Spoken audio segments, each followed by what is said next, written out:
up, y'all? It's DJ Envy. And I am Gia Casey. And this is another edition of the KC Crew. Welcome. Hello, hello, hello, beautiful people. And we are back. It's been a long time. And we missed you guys, man. We seen all your texts, emails, DMs, comments. We seen it all. And we just want to say thank you. It's been a up and down, a roller coaster of the last month or so. And we just want to say thank you for all your prayers, all the healing energy, positive energy. We just want to say thank you. We've been going through a lot. If you haven't, we just want to just say thank you. So it first started with Gia and I were heading out on vacation, and we got a phone call that Gia's mother had passed. And we didn't go on vacation. We dealt with that and family and everything that had to do with the funeral.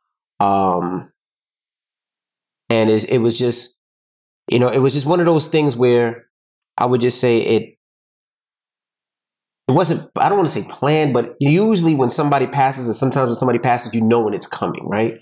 They're sick, they're sickly. And this one wasn't the case. So, we were all shocked. And I'll be honest, we just didn't want to talk to anybody. We just wanted to stay home and cuddle and stay with each other.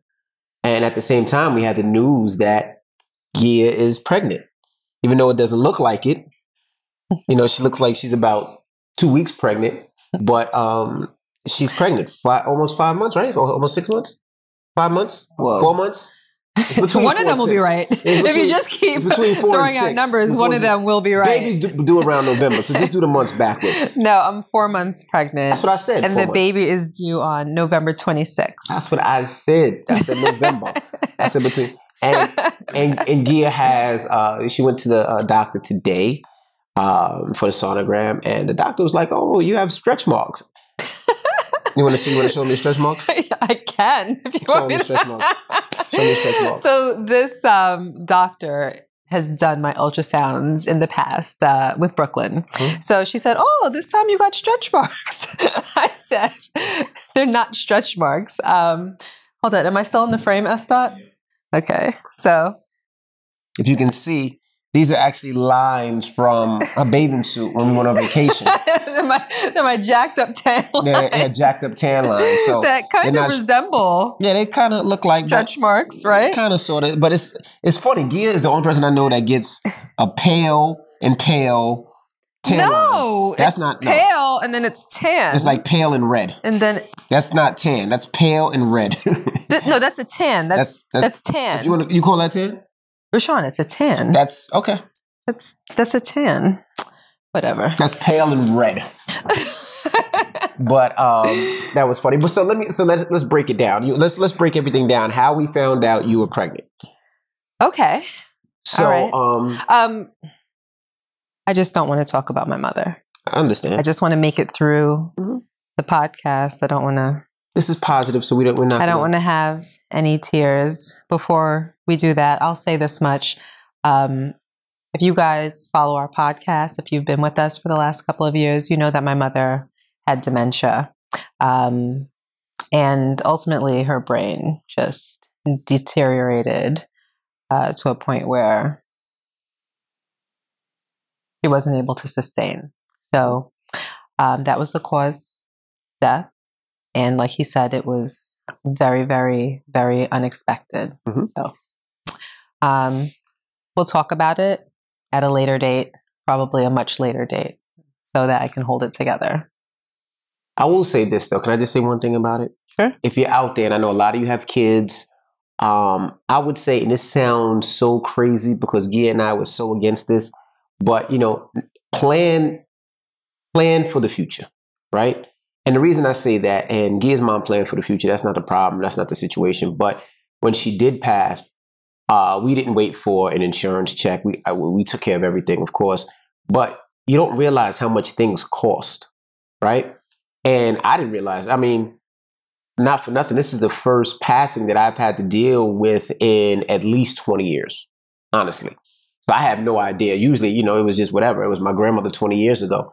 So I would just say plan. Make sure that your estate, that, if you want to get buried next to somebody, if you want a mausoleum, whatever it is, you take care of it. So that's one thing your family does not have to take care of. That's what we did. After Gia's mom passed, We made sure that we paid for our own mausoleum. We paid for everything. So if something does happen to us, our kids can just worry about grieving and taking care of everything else. Right? So I would say to do the same for yourselves. Yes, I mean, you brought it up, so we can talk about it a little bit.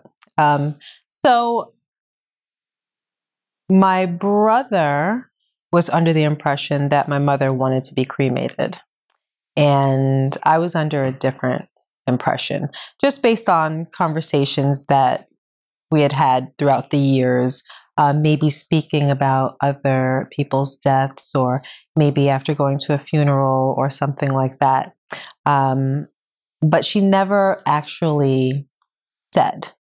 And when my mother was diagnosed with dementia, she was about 67, maybe 67 or so, maybe around that, maybe a year or two before that. And she didn't foresee any type of illness or anything like that. She was healthy as a horse. So she didn't have those direct conversations with us. So I think what Rashawn is saying is maybe it's something that you talk about, even though it may be uncomfortable. I do not like the idea of cremation, and that's a personal thing. When I go, I knew that I would not want my body to be burned. A lot of people will feel, you're gone, so what do you care? I care. Because if you're planning for it while you're alive, you have the luxury of making that decision. I also personally don't really like the idea of being buried. The idea of it feels claustrophobic. I don't like the idea of being put into the earth. So I wanted for my mother to be laid to rest above ground. So we decided that she was going to be put in a mausoleum. And when you picture mausoleums, well, at least me, I picture, like a cemetery in Louisiana or something like that. And a stone building and like the drawers or whatever. So Rashawn and I researched mausoleums, and we visited 2. And they are absolutely beautiful. Absolutely beautiful. Very, very, very tall walls. And the walls are marble, and they're sectioned off, and you can purchase your space. So we found the perfect space for my mother, and Rashawn and I decided that when we go, we want to be buried next to my mother. So we bought her a single spot, and then we bought ourselves a double spot so that our caskets will be side by side. And while I'm alive, thinking about it, it's a comforting feeling. So that's what we decided to do with my mother. This way, when people come to visit her, you're in a beautiful space. It's light-filled. You don't have to worry about the weather, any of the elements, snow, rain. You can go, you can take your time, you can bring flowers, and just feel at ease while you're there. So that's what we chose for her. But Rashawn is right. We decided to do it for ourselves so that when it's our time, it's not something that our kids have to worry about. They don't have to worry about what we want or where we want to be. And obviously, more than likely, one of us is going to go before the other. So these are just things that are put in order beforehand. Yeah. So like I said, just plan and make sure you do it. I mean, it's morbid. It feels crazy, but it's the right thing to do so that if you have kids or family members, they don't have to deal with that. That part of it is done. I don't want to talk about that anymore unless you do. No. Let's talk about some positivity. So if you follow the podcast, Gia and I have tried in vitro several times, twice. It did not work. We were given shots in the back of clubs, in the back of restaurants, in bathrooms, porta potties. I mean, never a porta potty. When it's time to do it, you have to do it. I'd rather go in the grass than go in a porta potty. So we went through the whole process in vitro and nothing, no baby. It's crazy because if you follow us, I'm having this car show in Atlanta, July 3rd. If you haven't got your tickets, get your tickets. It's going to be so much fun. So I've been traveling to Atlanta a lot planning. My assistant is kind of lazy, so I have to do everything myself. I'm just joking, Benz. Just joking. Benz is doing an amazing job. Lies. Benz is really kicking ass with this car show. He can't figure out how I did the past 2 car shows without that much a help. whole team. Right. But anyway, so we've been traveling to Atlanta a lot. So we had to go to Atlanta. We were in Atlanta for like 3 or 4 days. I came home for 1 day and I had to go right back out. During that day, I think I was home for 8 hours. Of course, I beat it up. Boom, boom, boom, boom, boom, boom. Got out of Dodge. I thought that Gia had a period that next day. Gia and I, we don't check periods. It's not like we like, oh, period on the 3rd. Oh, shoot, no period. So we just chilling, chilling like a motherfucker. Chilling. So it always happens like this. Damn, when did I get my last period? Here's me. I don't know. Okay. Yeah, next day. When did I get my last period? I think I'm going to take a test. Okay. He pees on a stick. I think I'm pregnant. So I'm like, how? I've been gone for 28 days. What do you mean? She was like, yeah, this is kind of weird. Then I look at her and I'm like, if this baby comes out not looking like me, it's going to be a problem up in this motherfucker. But I'm really thinking like, damn. So now we calculate because really I've been out of town for the last, at that time, that month. This is when the world opened back open. And no lie, I'm getting the bag. Like they owe me a bag for 16 months. 16 months I ain't work. I've been sitting here on my motherfucking hands. I ain't DJ. I ain't talk. I ain't do shit. You open back up. I'm sticking you up. Give me it. So anyway, I've been on the road. So I'm like, damn. I'm like, I only been home 1 day. Yeah, like out of the 30 days, I've been home 1 day and we biting and So you weren't home for 1 day out of the 30 days. They know what I mean. So anyway, she's pregnant. So we like, I don't know, is she pregnant or just pregnant? I'm gonna tell you what that means. I'd love to know the difference. So pregnant is you pregnant and we don't know if it's a healthy pregnancy or not a healthy pregnancy, or it could be a fake pregnancy, right? Meaning it could say that you're pregnant, but really not. So we don't know. So let's just wait for a second. Then we waited for like, I would say 3 weeks. Then we took another test and said pregnant again. So that told me she's pregnant, not pregnant, like pregnant. I'm explaining to you. So we don't say pregnant until we go to the doctor and take the blood test and the doctor looks and everything. So we go to the doctor and we do the heartbeat test, right? It's not called the heartbeat test, but you guys understand what he means, right? Go ahead. They check the heartbeat, which is the heartbeat test. And the test... And for the record, he's telling this story all wrong, but I'm just going to let him live. We didn't go do the heartbeat test? Everything you're saying is kind of wrong, but you're close, but kind of no cigar. We got the heartbeat test. Boom. Baby had a heartbeat. We like, yes. Doctor says, well, your body, if it's not a healthy pregnancy, your body releases it immediately. So this looks good. We like, oh, shoot, this is good. Let's still not say nothing to nobody because just in case. So we just sat there and then we wait to the period, which is the 3 month where we can actually, put the sonogram. That's what it's called. The period. I didn't say the period. You did say the period. You said we wait for the period. Oh, I didn't mean that. We wait.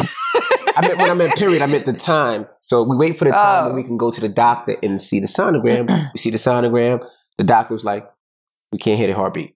Oh, here it is. Heartbeat. Boom. We can see it. Boom. Good money. We got a baby. Now, this is the crazy part. Guy yelled at me. I'm going to tell you why. So this is some fuck shit which I don't understand. And maybe somebody can explain it to me. I pay for my insurance, right? I pay. Not free. I pay for the insurance. I choose what doctor and hospital I want to go to. So that means I pay you guys. So if I want to tape the sonogram session, I should be able to tape the sonogram session. So I got my phone up like that. He's like, excuse me, sir. I said no taping. What? I said, my nigga, I'm not taping. You want to see my phone? Oh, no, I'm sorry, I think. But he scared me, so I couldn't tape it. So I was kind of pissed off. I really was taping. But I don't understand why I can't tape on something that I pay for. It's weird to me. But it's not really that you pay for it. We do pay for it. It's not really that you pay for it. It's that it's your baby. Yeah. So I feel as though they protect themselves. Like if they fuck up, record. They said HIPAA rules, but if they fuck up, they don't want the recording. But if they fuck up, I want the recording. I don't know. I think it just might fall under privacy, but it's my baby, so I don't really understand the privacy. Well, it's really the uterus, but it's you know what I mean. Baby doesn't grow there. But you know what I mean. Yeah, it's all right. We don't need the details. But anyway, we don't need the details. Baby is good money. We're so happy. We're excited. We don't know if it's a boy or a girl yet. We've been trying to pick out names. We're not sure. So if you have any name suggestions, please hit us up. And we're super duper excited. I don't care if it's a boy or girl. It really doesn't matter to me as long as the baby's healthy. So the results are actually in. Mhm. We can find out when we're ready. But Rashawn claims that he is planning some type of special gender reveal, a private one. I don't know if he means just he, I, and the kids, and Ben's and Will, which is one of the kids' godmothers. Her name is Will France. We call her Will. Okay. So when are we doing that? Because we could have found out at least a month ago. I have to huddle with my I'm conglomerate. about to call my doctor and just find out. Like, I'm a huddle with no, my I can't wait for you to huddle with your conglomerate. Right? It's not too many people, just Ben's. Well, my I need you to hurry up and figure it out. Look, because we doing a car show. We doing seminars. I need to know. When I'm Googling names, I'm wasting a whole lot of time looking at the wrong gender. I only need one gender. So guys, if you're going to suggest a name, the first name has to end in N, and the middle name has to end in R. Sorry, I like Rashana. I thought Rashana was perfect. I thought it was sweet. I thought it was cute. I thought it was nice. Rashana. RAA capital SHANA. Rashana. So that will never happen. All of our kids, they follow a pattern. So we have Madison Taylor, Logan Tyler, London Skylar, Jackson Ryder, and Brooklyn Jagger. So we need an N name and an R name. But let me ask you a question. So this is baby number 6. How does it feel? Is there any difference in the pregnancy? Like, tell us what you're going through.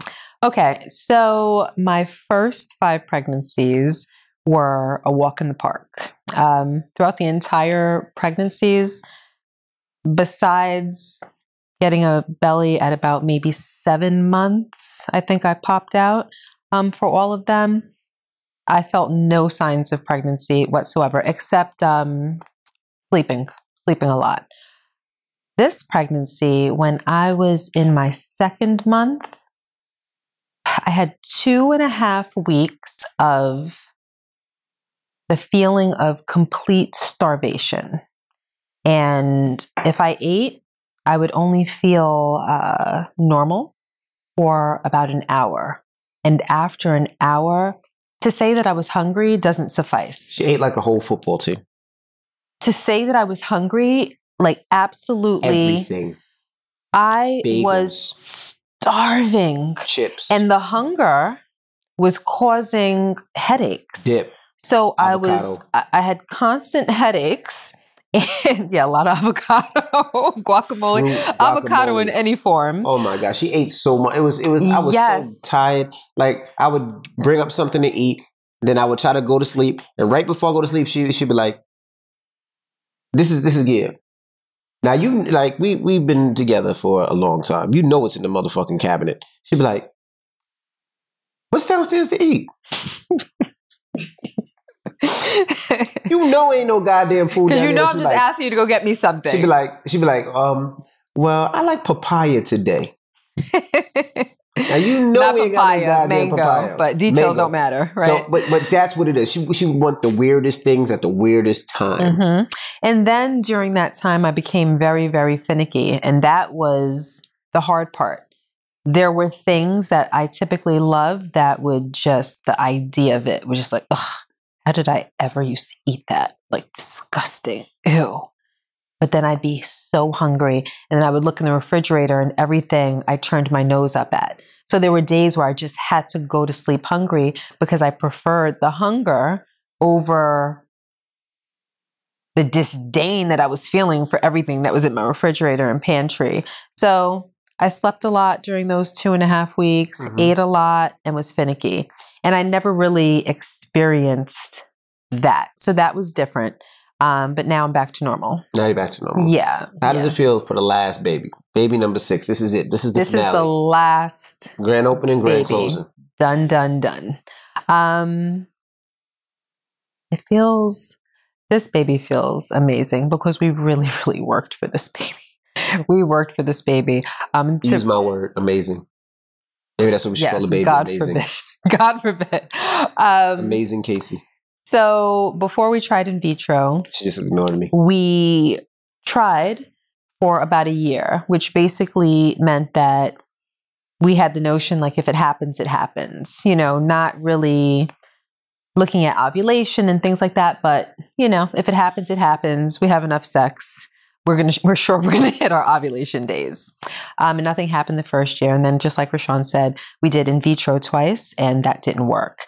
Then it's funny, and I don't remember if I ever mentioned this on the podcast before, but the second round of in vitro, I got a negative test result after the transfer. And it was like, wow, maybe it's just not meant to happen. And I said, you know what?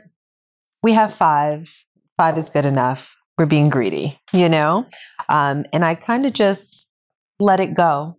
The very next month, we had a positive, natural pregnancy test results. And I said, wow, that's crazy. And it could have nothing to do with in vitro. That ship had sailed. It was completely natural. We miscarried that pregnancy. And then we got pregnant naturally again. And then miscarried that pregnancy. So that's what Rashawn was referring to. By the time you hit the 6th, especially the 7th week, if you don't have a heartbeat, that means that the baby is not viable. It's not a viable pregnancy. So both of those times, I had to have a DNC. I don't want to say I had to have a DNC. I had a DNC. The first time was because I wanted to know why I miscarried. What was wrong with the embryo? They gave us that information. It's not really that important. And then the second time I had a DNC because they gave me medicine to induce a miscarriage. And it did it, but it only did it halfway. All of the contents weren't completely expelled. So I had to have a DNC to expel the rest of the contents. Not to be nasty, but I thought it was... Hold on. Oh, for people in the back that doesn't know what a DNC is. He thought it was Run DMC. He was like, I know that rap group. Okay, so S. asked what a DNC was. A DNC is when they pretty much, it's a surgical procedure where you are put under, so you're under anesthesia, and they go in and they remove the contents of the uterus. So I had that twice. And at that point, Rashawn and I pretty much said, we're not going to try anymore. I think we both ultimately let it go, right? And then I wound up pregnant. So if you guys have had a similar story, let me know, because this is what I think. I'm no scientist. I'm no doctor. But I've known many, many women that have tried. I know women that have tried for years. And I'll give you an example. I know 2 women who, one tried for about 6 years and didn't wind up pregnant, and the other one tried for about 8 years, and the same thing. They both did in vitro. They both had multiple eggs inserted, and both wound up with triplets. They both were overwhelmed, but ecstatic.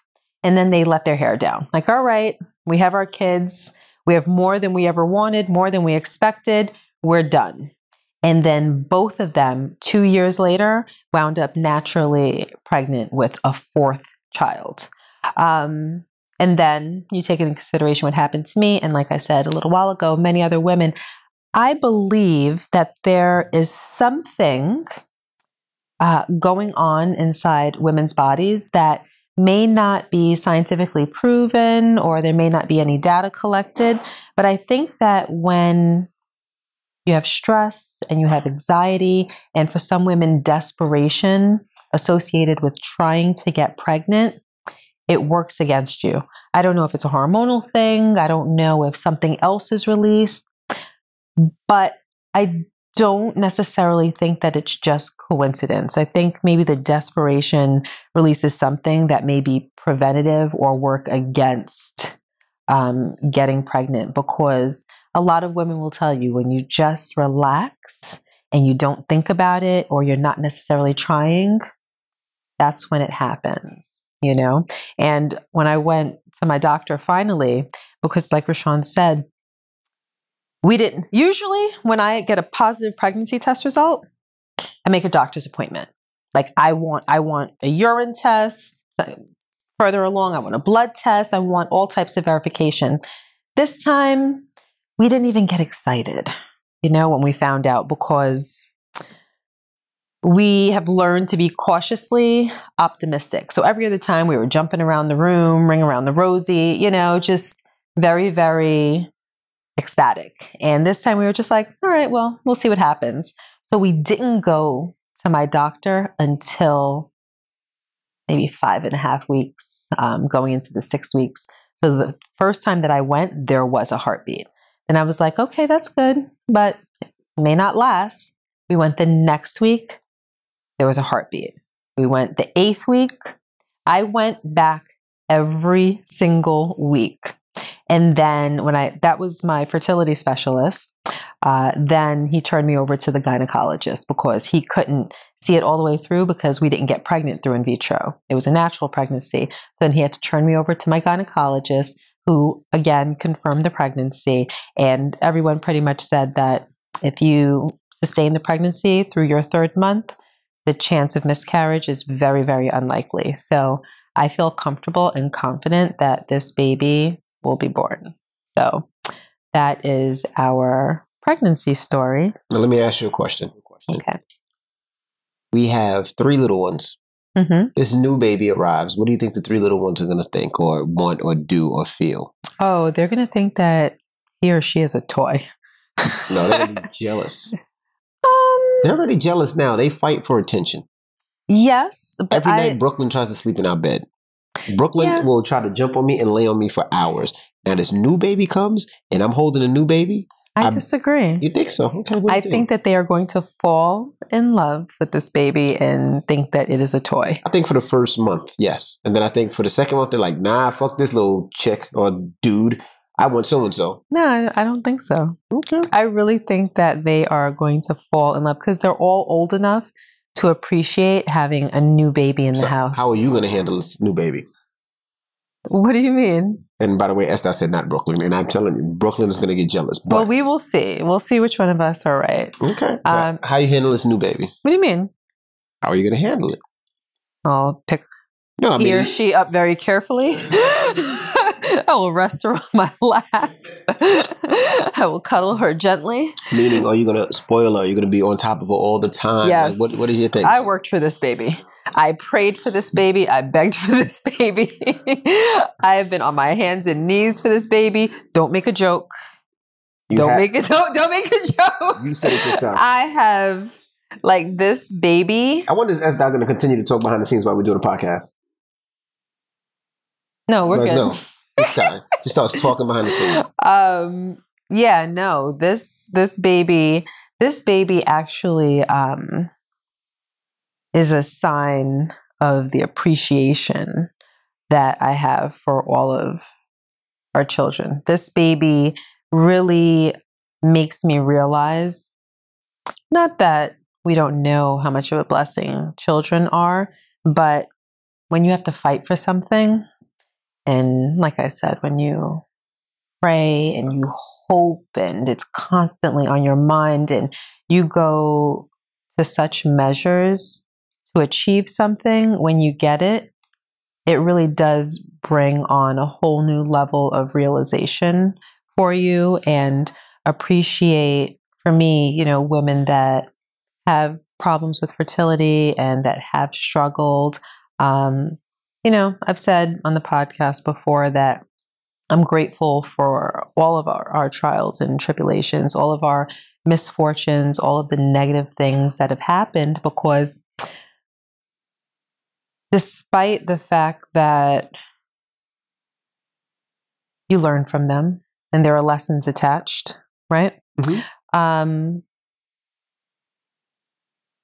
You gain a different sense of compassion and empathy, because we can only understand each other as much as we can without walking in your shoes, without experiencing that ourselves. When you experience something yourself that you never thought that you'd experience, then you get to have a different level of understanding, and it makes you wiser and it builds more character. So for me, I understand the hurt, the pain, the struggle of not being able to have children, especially when you see that it's so easy for other women. So for me, our first 4 were especially easy.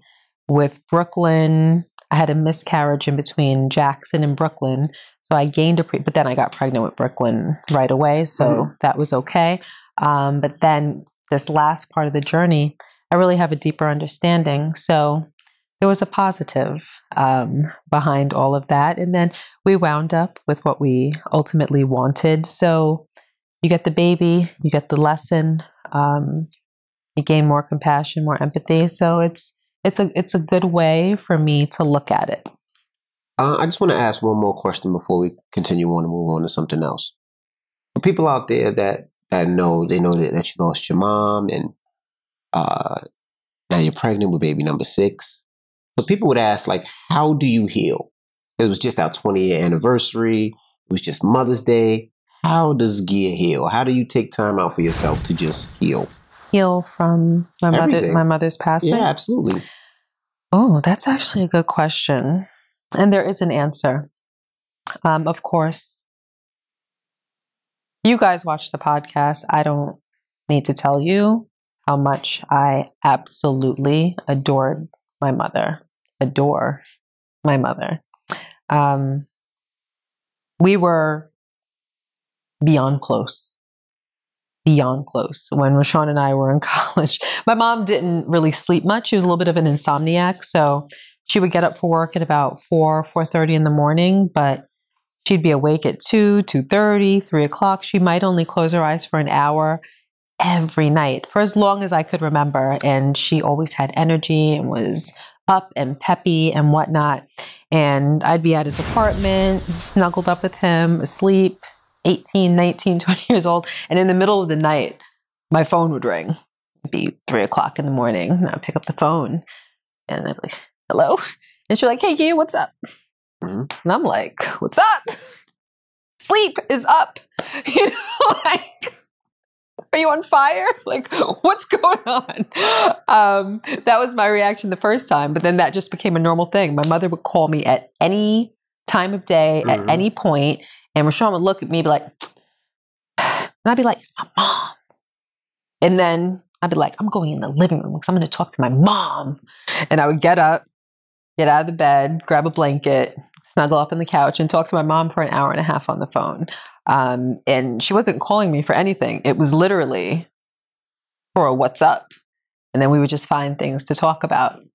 We were close. We were friends. I have to say, she's been the only person in the world besides my father that I've ever taken advice from, that I've ever asked, like, what do you think? Or what do you think I should do? That's just not a question that I ask.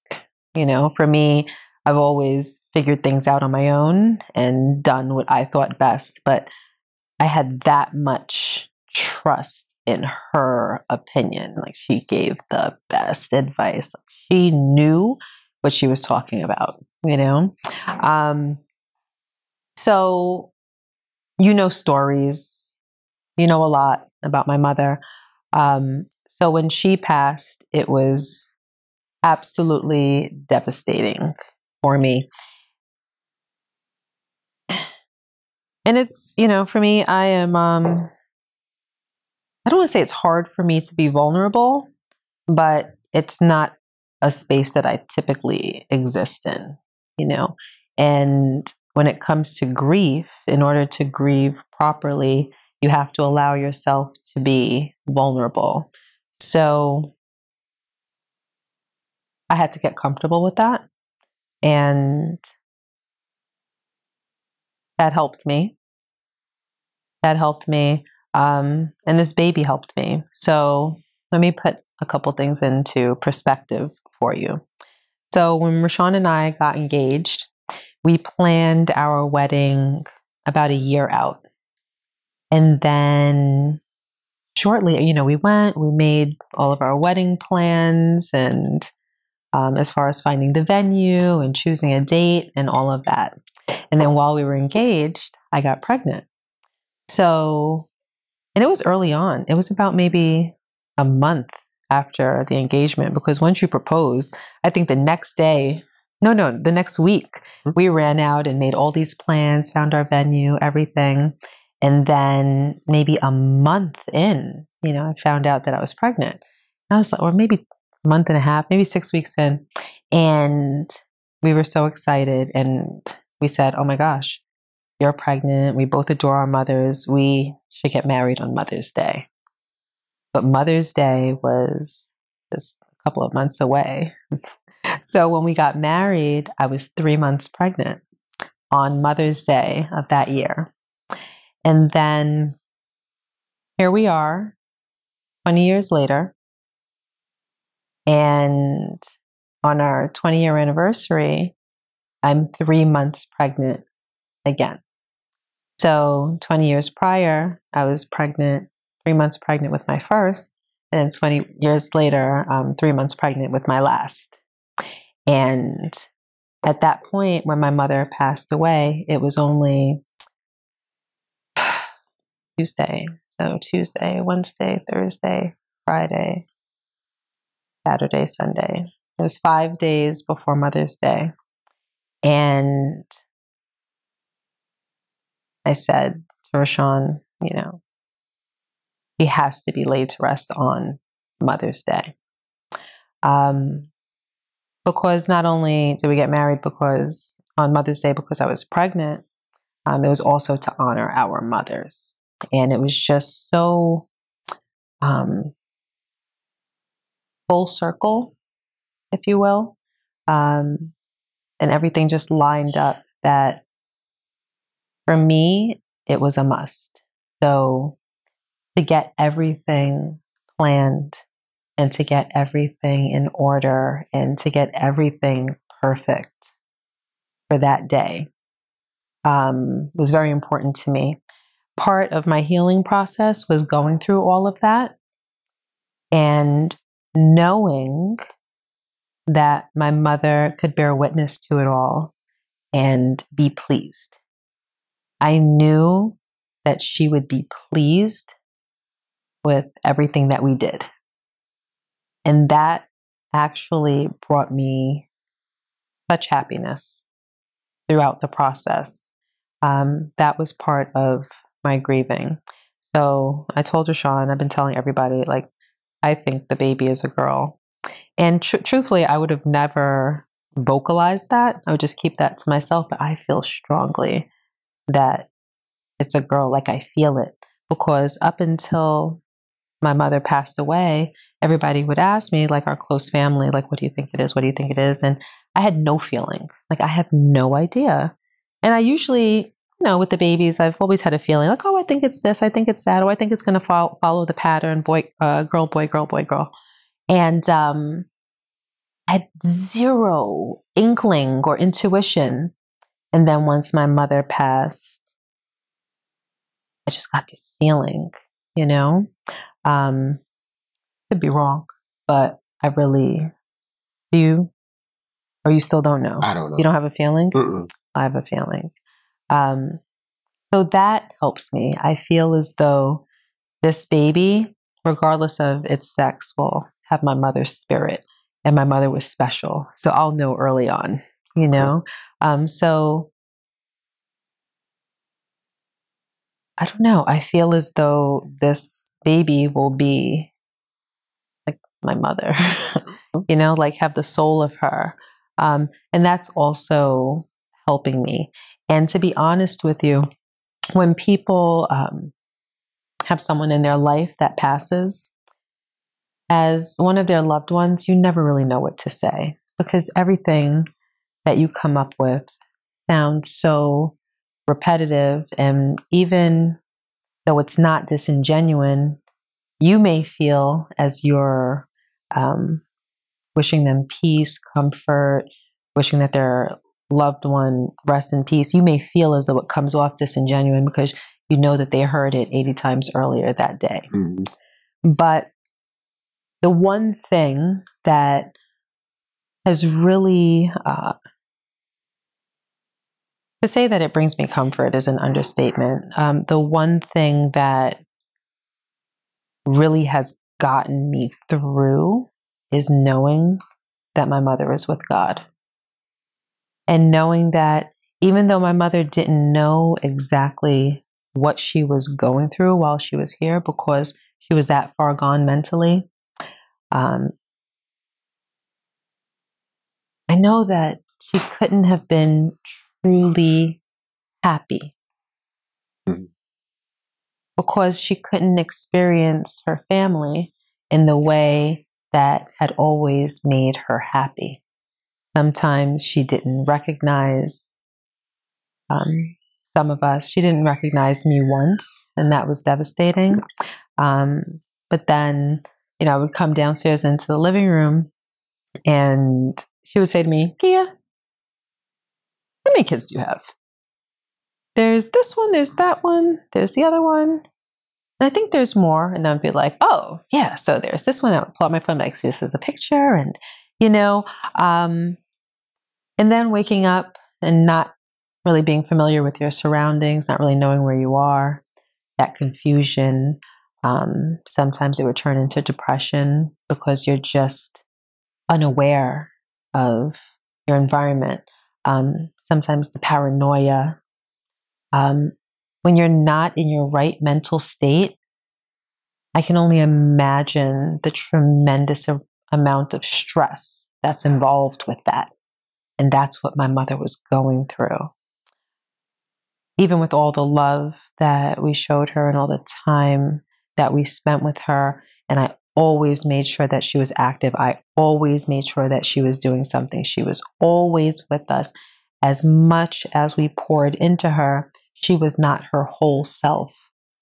So what has been healing for me is knowing that she is in paradise, eternal paradise, and she is with God in her whole being, her mind intact, experiencing true happiness. And even though she's not with us in a physical way, she is with us every day and experiencing that joy from witnessing us from above. All of the things about me and my family and my brother and his family that has made her happy, she can see and she can experience now, knowing that she's with my father, knowing that she's with her parents and all of her loved ones that had gone before her. She is happy now. And that has been my beacon. That is what has gotten me over, I think, the worst part of my grief. And I say I think because grief happens in stages. Grief, from what I understand, can hit you when you least expect it, but I can tell you what I'm experiencing today, and that has gotten me over the worst part of it. When I was able to come to terms with that, it took away a lot of my sadness because I'm more concerned about her and her happiness and her soul than I am about my happiness and how much I miss her. I held it together. We wound up talking about her. But those are the things. Those are the things that has been key in my healing process. And I'll say a prayer when this podcast is over for any of you that are listening or watching that may be going through something similar, because that's probably the other thing that helped me through it. All the prayers that we've received from people that we know and love and from people that we've never met There were just times where days where I felt comfort just kind of come in and swoop me up and cradle me. And I didn't know where it came from. And I think it's from the outpouring of love that Rashawn was thanking you for in the beginning of the podcast. Yeah. So, well, that's how she heals. I just wanted her to explain that. So if anybody's going through it, you can kind of feel what somebody else is going through as well. So one last thing before we go. So now, next thing we have to talk about is this vacation. Mexico. Cabos. Oh, wait. The one that we went on? Yes. Okay. A lot of people were asking, how did we like Cabo? For our anniversary, we went to Cabo. Well, I'm going to clear something up really quickly. Clear what up? So, like Rashawn told you guys earlier, we were supposed to leave. Well, May obviously was our anniversary month. May 13th was our anniversary. And it was our plan to travel all month. So the first trip was to Turks and Caicos. And we were supposed to leave that Wednesday. And our flight was at 8 a.m. But I got the call about my mother at 5 p.m. on Tuesday. So hours before we were supposed to board. So clearly we didn't go. And the way that we arranged the trips was that we would get back from Turks and Caicos and then be home for Mother's Day. I did not want to be away for Mother's Day. And then right after Mother's Day, we were going to leave for Cabo, come back, and then leave again for another vacation. I told Rashawn and Mercedes that I wanted to cancel the Cabo trip. Actually, I told them just cancel both trips. And they said, are you sure that that's what you want? And I remember saying, like, how can I go on vacation when Mother just passed? Like, are you kidding me? And they said, okay. And they didn't cancel the second trip. And I didn't find out until maybe 9 days before we were supposed to leave. And I asked Rashawn, why didn't you cancel the trip? And he said, because sometimes you think you know what you need when you don't actually know what you need. And I responded by saying, how can I go and try to have fun on a vacation? And he said something that was pretty wise, because I certainly didn't think about it that way. He said, the trip isn't going to be about having fun. The trip is going to be about letting go and relaxing and being able to get your mind right. He said, while we're at home, there's constant reminders, flowers coming, phone calls, texts, emails, cards. There's the children that when you do want to just go and lay down and think and reflect and figure yourself out, they're constantly coming through the door, asking questions, needing mommy, needing mommy, needing mommy. He said, you need a break. Mm-hmm. You need to just separate yourself from your normal reality so you can concentrate on you and what you need and what you want right now. And I did want serenity. I did want peace, and I did want quiet. And he said, I don't want to remember our 20-year anniversary with sadness and grief. I want to remember something positive coming out of it. And if it's your healing that begins there, then that's what I want. So I agreed to go. And we went, and it was perfect. It was perfect.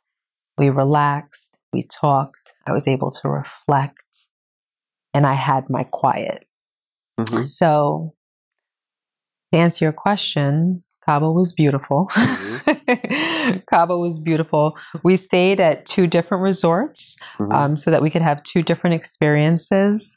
One was supposed to be more of like a fun type of resort, and the other was supposed to be more of a luxurious, adult-only,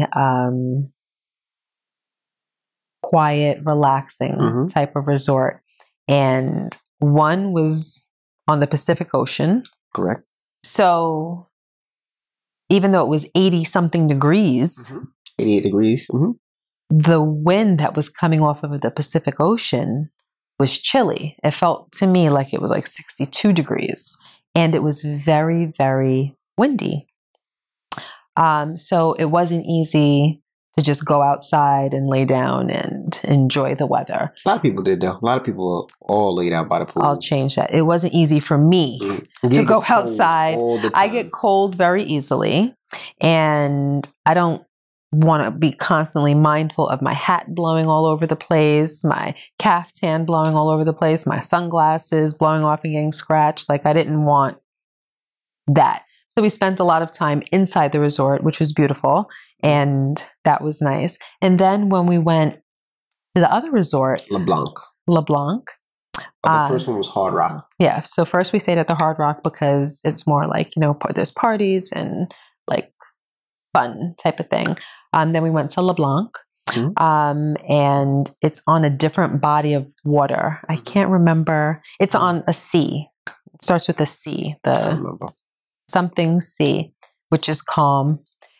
And when we walked outside, we weren't hit by a single wind. And we said, oh, so we spent a lot of time outside there.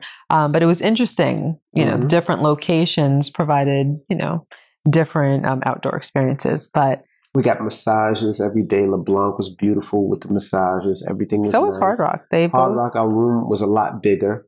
But it was they were just both beautiful places. Hard Rock, the food was great. LeBlanc, the food was amazing. Everybody was so nice, the staff. Everybody was just willing to help whatever we wanted. On LeBlanc, they gave us a butler. Every person, when you check in, you get a butler, which is pretty cool. So there's butlers for everybody. So if you need anything, so I broadcasted from when I was out there, and it was things I needed to make sure that I could broadcast. And they set it all up, no problems.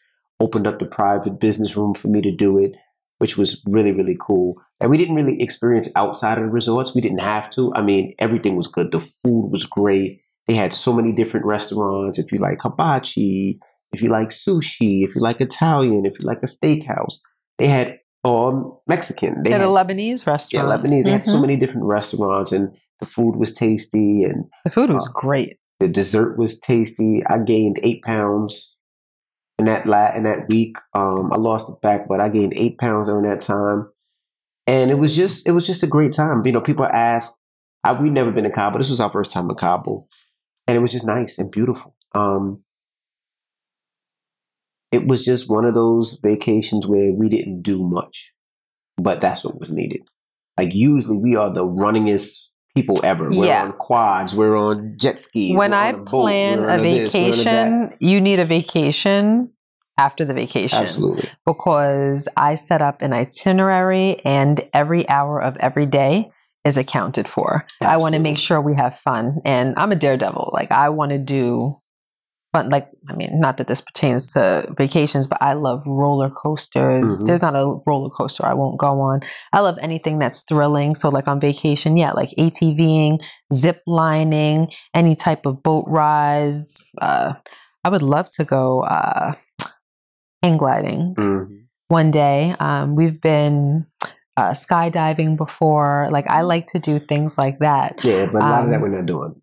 I know you said you want to do hang gliding. No, you're not doing no hang gliding. What do you mean? You're going to jump off what?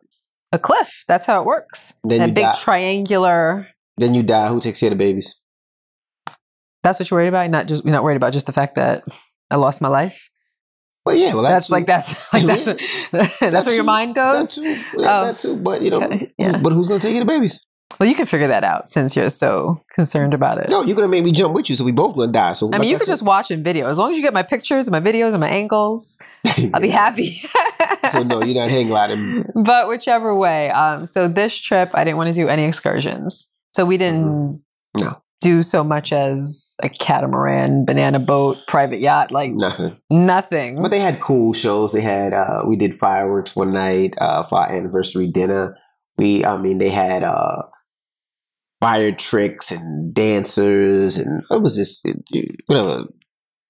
They did not have hula dances. Okay, belly dancing. They had a lot of entertainment on the beach and things like that. So it was just a nice way to relax, and that's how we took that vacation. So if you want to go, I think it's LeBlanc and also Hard Rock in Cabo. Both were amazing. You'll love both of them.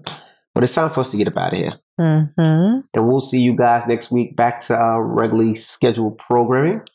And we just want to say thank you again. Don't forget, my car show is July 3rd in Atlanta, August 14th in Atlantic City, New Jersey. Both are going to be amazing. Celebrity cars, exotic cars from different eras. And it's called Carcella now. And the reason it's called Carcella because not only do we have cars, we have amusement rides for the kids. So get your tickets if you haven't. Tell them what amusement rides are going to be there. All types. It's going to vary from city to city. So in Atlantic City, we have a Ferris wheel. We have swings. In Atlanta, we have a rock climbing wall. We have carnival games. We have trampolines. We have obstacle courses. Rides. Rides. What? The other rides? The swings. There is, I don't know what the name of the rides are. That's not what I do. I just said I like this one. But we have a bunch of He was just pointing at things on the screen. Yeah. Order this, order that, order that, order this. But we will see you guys next week. And hopefully we'll see you at the car show. All right? Yes, we'll be there. All right. Well, I'm DJ Envy. And I am Gia Casey. This is another edition of the KC Crew. Doodles.